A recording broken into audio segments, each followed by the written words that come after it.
Welcome back. তো border Gavaskar ট্রফিতে অস্ট্রেলিয়ার এগেনস্টে ইন্ডিয়ান নতুন স্কোয়াড অ্যানাউন্স করা হয়ে গেছে। তো আমার যেটা ফিল হয় যে শুভমান গিলকে না ভোরে ভোরে অপরচুনিটি দেওয়া হয়, ভোরে ভোরে চান্স দেওয়া হয়, বাট শুভমান গিল কিন্তু সেগুলো ঠিক মতো ইউটিলাইজ কিন্তু করতে পারে না।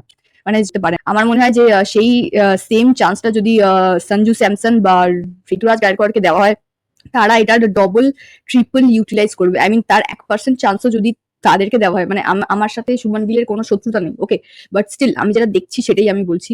কারণ আমি দেখতে পাই যে শুভমান গিলকে প্রচুর চান্স দেওয়া হয়, তাকে আইপিএল এর টিমের ক্যাপ্টেন্সি দেওয়া হয়েছে, টেস্ট ম্যাচের ক্যাপ্টেন্সি দেওয়া হয়েছে, ইন্টারন্যাশনাল যে ম্যাচগুলো হয় সেখানে তাকে ক্যাপ্টেন্সি দেওয়া হয়েছে।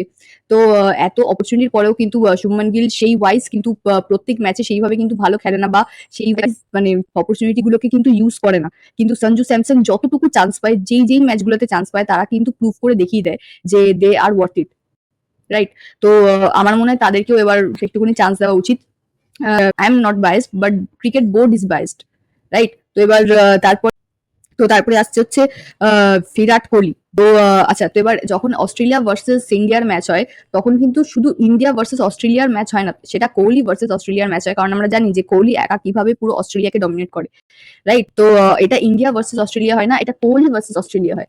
তারপরে আসছে হচ্ছে সরফরাজ খান। তো বিরাট কোহলি বাই চান্স যদি সেরকম রান না করতে পেরে আউট হয়ে যায়, তারপরে আছে কিন্তু সরফরাজ খান। আমরা জানি যে টেস্ট ম্যাচে তার রান কতটা ভালো ছিল, সে খুব কম বলে সেঞ্চুরি করেছিল সরফরাজ খান।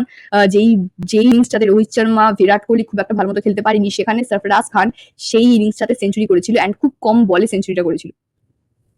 So best of luck team India.